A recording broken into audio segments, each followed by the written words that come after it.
د لوګر ولایت په مقام کې د سترې محکمې د جزا دیوان ریاست له لوري د لوګر ولایت او ولسوالیو له عدلي، قضایي او نظامي مسؤلینو او د علماو شورا غړو سره د همغږۍ په غونډه کې د سترې محکمې د جزا دیوان عمومي رئیس، د لوګر والي، د ولایت او ولسوالیو عدلي، قضایي او نظامي مسؤلینو ګډون کړی و. د سترې محکمې د جزا دیوان رئیس په مسلمانه ټولنه کې د قضیو او لانجو حل د اسلامي احکامو له مخې د نظام وجیبه وګڼله او د دیني احکامو په تطبیق کې د ټولو اماراتي ادارو او مسؤلینو رول مهم یاد کړ. چې د قومیت خبرې له منځه ووځي، عصبیت خبرې له منځه ووځي، د قوم پرستۍ او د ځمکې پرستۍ او د جماعت پرستۍ دا خبرې له منځه ووځي، نو اساس او بنیاد که په دوستۍ کې وي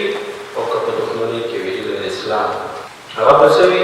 هغه به اسلام وي. د لوګر د عدلي او قضایي ارګانونو مسؤلینو هم د سترې محکمې د جزا دیوان رئیس ته د هر ډول همکارۍ ډاډ ورکړ او ژمنه یې وکړه چې د اسلامي احکامو د تطبیق برخه کې به هیڅ راز ستونزې او تکلیف ته نه ونه وایي. ولایت محترم مقام په نظارت کې د علماو د شورا په نظارت کې دغسې د ادارې تقسیم بندي او جمعبندي شي.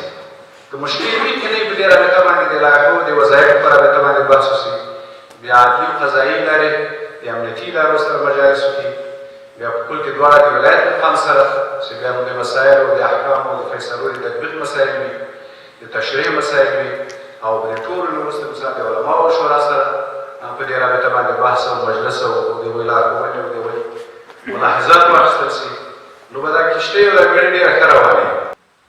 نو همکاري وایي د اتحاد ته اتفاق دی چې دا ملګري په یو فکر وي، په یو نظر وي، په ښه نیت باندې د یو بل سره همکاري وکړي، اعتمادي له منځه لاړ شي، بې اتفاقي له منځه لاړ شي او سوء ظن له منځه لاړ شي، حسن ظن رامنځته شي، اتحاد رامنځته شي، یووالی رامنځته شي. دا ویلو ده چې د اسلامي امارت په راتګ سره محکمو کې د هیوادوالو قضیو ته پر وخت رسیدنه کیږي.